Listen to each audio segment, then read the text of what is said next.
Hello everyone, जय हिंद। एक statement आती है, उड़ाओगे तो मुंडेर पर जाकर बैठ जाऊंगा, उड़ने दोगे तो सातों आसमान की सैर करके आऊँगा। इसको अपने अपने ढंग से व्याख्या की जा सकती है। मैं इसको इंडिपेंडेंस एंड डिपेंडेंस के साथ में जोड़ रहा हूँ। उड़ाओगे, इसका मतलब डोर किसी के हाथ में है, फ्रीडम नहीं है, सीमाएं हैं, बांध दिया गया है, उससे आगे नहीं जा सकते। तो उड़ाओगे तो मुंडेर पर जाकर बैठ जाऊंगा। इसका मतलब आंखों से ओझल हो जाऊंगा, आपको लगेगा कि उड़ रहा है, और क्योंकि मेरे को वो फ्रीडम नहीं है तो खुशी भी नहीं है। खुशी नहीं है तो काम पूरा नहीं होगा। उड़ने दोगे तो सातों आसमान, सीमाएं खत्म, फ्रीडम, इंडिपेंडेंस, खुशी, इच्छाएं, उन सब को पूरा करूंगा। तो इंडिपेंडेंस एंड डिपेंडेंस। इंडिपेंडेंस है जहां हम अपनी पूरी शक्ति लगाते हैं, अपनी इच्छा के ढंग से काम करते हैं, और वो हमारा अपना काम होता है। हम उसको देखते हैं कैसा किया है, उसमें सुधार की गुंजाइश है तो सुधार भी करते हैं। और जन्म से ही मनुष्य इंडिपेंडेंट होता है, उसको फ्रीडम है। इसके साथ में खुशियां जुड़ी हुई हैं। और डिपेंडेंस स्लेवरी का साइन है। स्लेवरी मतलब मिजरीज, कष्ट, दूसरे के नीचे काम करना। 15 अगस्त 1947 को हमारा देश आज़ाद हुआ, वो कल है। मैं आप सबको अपनी तरफ से, सब बच्चों को, अध्यापकों को, अभिभावकों को और पूरे राष्ट्र को इस इंडिपेंडेंस डे की शुभकामनाएं देता हूं, और आशा करता हूं कि इस इंडिपेंडेंस का हम पूरा लाभ उठाएंगे अपने साधनों और संसाधनों को का प्रयोग करके। हम हर साल ये 2 फेस्टिवल्स हैं स्कूल के अंदर, श्री कृष्ण प्रणाम पब्लिक स्कूल सिवानी, बड़े धूमधाम से मनाते हैं, 26 जनवरी और 15 अगस्त। 26 जनवरी हमने मनाया था, उसके बाद में मार्च 20 के बाद ये कोविड-19 ने पूरी दुनिया को जकड़ रखा है, और अपनी कुछ लिमिटेशंस हमारे पास में हैं काम करने की। उन लिमिटेशंस को ध्यान में रखते हुए ये जो इंडिपेंडेंस डे है, जो हर साल बहुत हर्षोल्लास के साथ मनाया जाता था, शायद इस साल ऐसा नहीं कर पाएंगे हम, फिर भी हम उन अपने महान योद्धाओं को, वीरों को, सपूतों को, जिन्होंने इस राष्ट्र के लिए अपना बलिदान दिया, उनको याद करेंगे, उनको सलामी देंगे, उनको ट्रिब्यूट्स पे करेंगे, अपने झंडे को सलामी देंगे। और इस उपलक्ष्य में कल सुबह 9 बजे Shri Hanuman Prasad Keria ji, chairman of the school and Jai Bharat group of industries वो फ्लैग को सलामी देंगे और झंडा फहराया भी जाएगा. Floral tribute will be paid to all those martyrs who sacrificed themselves for the sake of this country, that we enjoy this freedom and then that we live in free environment on this motherland of ours. I salute them and I salute all those people, those who remember them.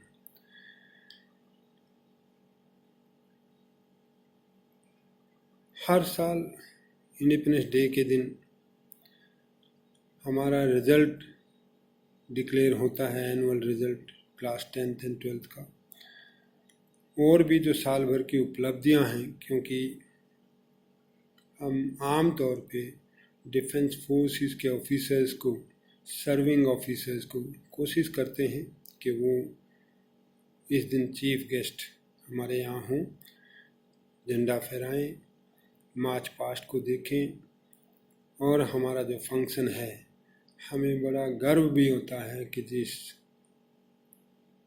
तरीके से हम मनाते हैं वो national level पे fit बैठता है. आप कभी भी उसको किसी नेशनल फेस्टिवल के साथ में मिला सकते हैं. जो बच्चे इसका हिस्सा रहते हैं वो शायद यहाँ रहते हुए इस चीज़ का एहसास ना भी हो, लेकिन उनको बाद में पता चलता है कि हमारे जो फेस्टिवल्स हैं, ये नेशनल फेस्टिवल्स हैं, इनके अंदर वही जान है, वही एनर्जी है, वही परफॉर्मेंस है, वही सिमेट्री है जो एक कहीं पे भी नेशनल फेस्टिवल के अंदर होता है.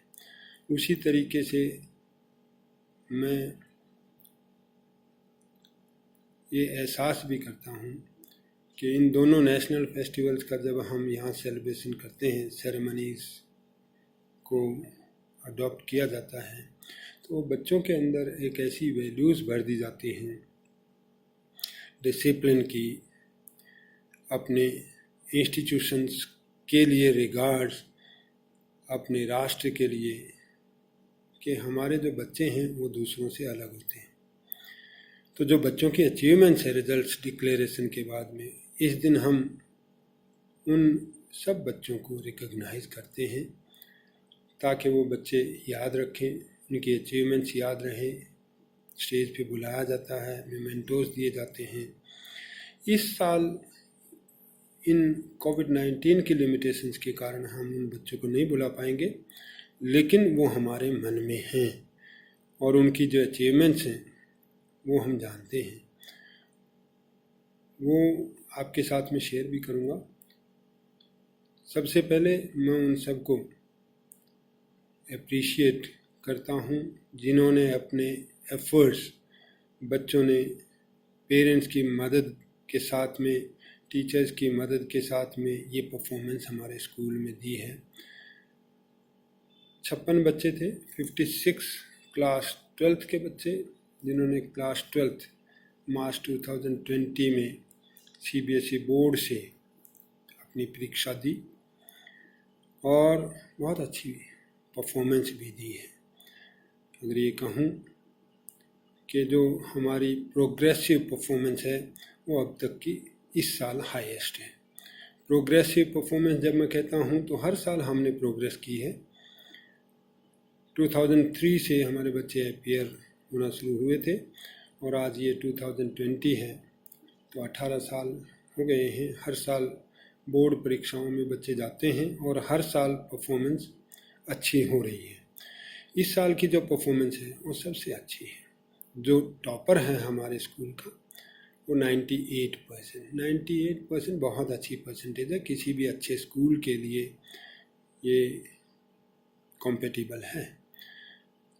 बच्चा भी गर्व के साथ में खड़ा हो सकता है कहीं पे भी जाके, और हम भी बड़ा गर्व महसूस करते हैं कि हमने बच्चे को इन उपलब्धियों के साथ में हमारे क्लास 12th पास करके बाहर भेजा है. और 56 बच्चों में से 23 बच्चों ने, 23 चिल्ड्रन 90s के अंदर मार्क्स हासिल किए हैं। अब ये 41% ऑफ द टोटल, 41% बच्चे आपके अगर 90s में आते हैं तो क्वालिटेटिवली बहुत अच्छा रिजल्ट है।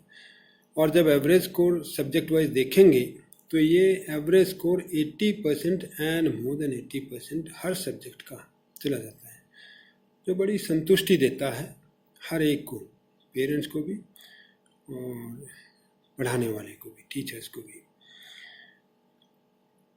75% अगर डिस्टिंक्शन मान ली जाए तो हमारे जो बच्चे हैं वो 80% से ऊपर, मतलब सिर्फ 10 बच्चों को छोड़ के 46 बच्चे 56 में से वो 75% एंड अबव लिए हैं। सिर्फ 10 बच्चे हैं 75% से नीचे, तो ये बहुत अच्छे, सभी बच्चे फर्स्ट डिवीज़न में पास हुए, बहुत अच्छी उपलब्धि है।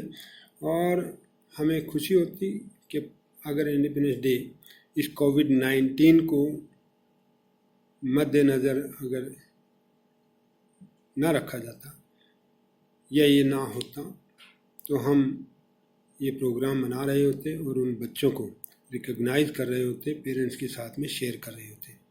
फिर भी ये मैसेज मेरा चला जाएगा पेरेंट्स को। और ऐसी क्लास टेंथ में भी हमारा जो बच्चा है टॉपर 98% है, और उसमें भी 23 बच्चे ही हैं हमारे जो 90% एंड अबव हैं। तो इतने बच्चे बहुत हैं, बहुत अच्छे परफॉर्मेंस है। Congratulations, I must say so, appreciation to all and to everybody. जो क्लास 10th की बच्ची है मुस्कान, शारडवा की रहने वाली है, 98% 10th क्लास में लिए। और निकिता क्लास 12th की बच्ची है, उसने भी 98%, सो दोनों 10th एंड 12th में 98% मार्क्स लिए हैं। ये बड़वा की रहने वाली है। वो बच्चे जो 10th और 12th क्लास में अपीयर हुए थे, 10th क्लास के एग्ज़ाम सारे ख़त्म हो गए थे। 12th क्लास के जो बच्चे थे उनका एक एग्ज़ाम बच गया था। कुछ बच्चे जो कंप्यूटर साइंस जिनका पेपर था वो पेपर नहीं दे पाए थे, कोविड-19 के कारण पेपर बीच में छूट गए थे, और आगे प्लान कर लिया गया था सीबीएसई के द्वारा, जैसे ही रिलैक्सेशन होगा ये एग्ज़ाम दोबारा से हो जाएंगे। और जो कॉमर्स के बच्चे थे, बिजनेस स्टडीज़ का पेपर था जो नहीं हो पाया था, उसमें भी यही था कि एक्सपेक्टेड था 1 जुलाई टू 15 जुलाई ये पेपर हो जाएंगे, लेकिन वो नहीं हो पाया। कोविड-19 की जो स्टेट है वो that has not relented in any way and we are not been permitted to continue with our exams. तो CBSE decided कि जो पेपर हो चुके हैं, जो बेस्ट पेपर्स हैं बच्चे के, जैसे अगर किसी ने 4 पेपर दे दिए, बेस्ट ऑफ 3 एवरेज को उन पेपर्स के लिए ले लिया गया जो पेपर नहीं हुए थे। जिस बच्चे ने 3 पेपर दिए थे, बेस्ट ऑफ 2 पेपर्स हैं, उनका जो स्कोर है, जो पेपर नहीं अटेम्प्ट हो पाए या जो एग्ज़ाम नहीं कंडक्ट करवा पाई सीबीएसई, वहाँ पे उनकी एवरेज लगा दी गई। अब ये डिसीजन ले लिया गया है 13 अगस्त से, कल ये सर्कुलर आया था, और मैं सारे पेरेंट्स और बच्चों के साथ में ये शेयर करना चाहता हूँ कि ये ऑप्शन है, एवरेज लगा दी गई है, आपको मार्कशीट मिल गई है, वो मार्कशीट वैलिड है। अगर फिर भी आप अपना कोई गुंजाइश समझते हैं कि आपका पेपर देने से आपके मार्क्स अच्छे आ सकते हैं और आप रीअपीयर होना चाहते हैं, तो अभी समय है इमीडिएटली। जैसे ही ये मैसेज आपको सर्कुलेट हो, आप स्कूल में कांटेक्ट कर लीजिए। दोनों ही ऑप्शन हैं। पहली बात तो कि आपको पेपर देना है या एज इट इज़ जो मार्क्स लगा दिए गए हैं वो एक्सेप्ट करने हैं। देना है, किस कैपेसिटी में देना है, एज ए प्राइवेट कैंडिडेट या स्कूल की जो लिस्ट ऑफ कैंडिडेट्स है उसमें। स्कूल अपनी लिस्ट भेज देगा जो जो बच्चे हमारे से कांटेक्ट करेंगे, और ये सितंबर के अंदर आपके एग्ज़ाम हो जाएंगे। तो ये तुरंत कांटेक्ट कर लिया जाए। आप ऑफिस में आइए और अपना नाम और अपना डिटेल दे दीजिए ताकि यहाँ से LOC बना दी जाए और CBSE में भेज दी जाए, और उसके बाद में आपको एडमिट कार्ड आ जाएगा। आप अपनी तैयारी रखिए, लेकिन ये ध्यान रहे कि जैसा परफॉर्मेंस आपका होगा उसी के हिसाब से आपकी मार्कशीट आ जाएगी दोबारा से। और ऑनलाइन टीचिंग चल रही है। हमने जूनियर बच्चे हैं वहाँ कोशिश की है कि कम समय बच्चे का स्मार्टफोन के साथ में बीते और असाइनमेंट्स मिल जाएं, सीधे कुछ एक्टिविटीज़ मिल जाएं ताकि कम से कम समय बिताना पड़े, क्योंकि इसके हार्मफुल इफ़ेक्ट्स जो हम बहुत ज़्यादा बातें किया करते थे कि इस गैजेट से दूर रहना चाहिए, वो शायद अब कोविड-19 के कारण हमें इसके साथ में रहना पड़ रहा है, समय बिताना पड़ रहा है, बट देन स्टिल प्रिकॉशंस के साथ में।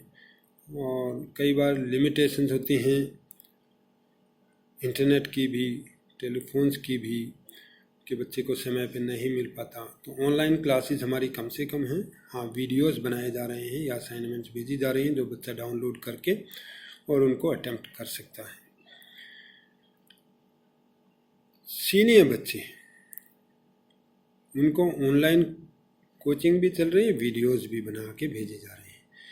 किसी टीचर्स ने, लाइक मैथमेटिक्स डिपार्टमेंट का जैसे मैसेज है मेरे पास में, hundreds of videos have been prepared by the teachers and they have been uploaded. Children can look at it, they can re-look at it, they can download, and as per their convenience they can look at those videos which are available. They can still ask for doubts if there are some, and things are within their reach, they can have an access to them at any moment, and teachers are also there. Teachers are taking a lot of initiative. But then मैं जो इसके साथ में message देना चाहता हूँ, ये online teaching अभी कोविड-19 का इफ़ेक्ट कब ख़त्म होगा इस चीज़ का नहीं कह सकते। सितंबर में जैसे रीअपियर एग्जामिनेशन या जो बच्चे ऑप्शनल लेना चाहते हैं, ऑप्शंस लेना चाहते हैं to reappear for a particular subject, हो सकता है कि एग्ज़ाम हो जाए और स्कूल से भी खुल जाएं, ऐसा भी शायद चांसेस है, क्योंकि जैसा मैसेज है 10th 11th 12th शायद सितंबर के अंदर खुल जाएं, तो सीनियर क्लासेस लग जाएं। फिर भी मैं ये कहूँगा ये ऑनलाइन क्लासेस का जो सिलसिला है ये जारी रहेगा आगे। तो इसमें बच्चे जो है अपना काम समय पे करते रहें, इंटरेस्ट के साथ में करते रहें, और उनको ये समझ में आना चाहिए कि उनके अपने भलाई के लिए है, उसमें ज़्यादा कोताही ना बरतें। कहते हैं कि प्रेजेंट में जीना चाहिए। एक शब्द है माइंडफुलनेस, कि आप अपने माइंड को पर्पज़ के अंदर लगाइए, जो पर्पज़ है प्रेजेंट टाइम के अंदर लगाइए। उसमें अगर आप अब नेग्लेक्ट करेंगे तो रेग्रेट्स रहेंगे, पछतावा रहेगा। आमतौर पे किसी से भी आप पूछ लीजिए कि आपको कोई पछतावा है, तो 99% लोग कहेंगे कि अगर हमें दोबारा से मौका मिले अपनी ज़िंदगी जीने का तो हम इसको और बेहतर ढंग से जी सकते हैं, क्वालिटी डाली जा सकती है, हम अपना समय कम वेस्ट करेंगे, हम अपने फ्रेंड्स अच्छे बनाएंगे और अपने समय का सदुपयोग करेंगे। तो ये बड़ों से सीख ले लेनी चाहिए और बच्चा अपने समय का सदुपयोग करे, जितना उसको काम दिया जाता है उसको रोज़ाना करें, अच्छी परफॉर्मेंस आएगी, ऐसा हम एक्सपेक्ट करते हैं। और मेरी तरफ से आप सबको एक बार फिर से शुभकामनाएं। जय हिंद।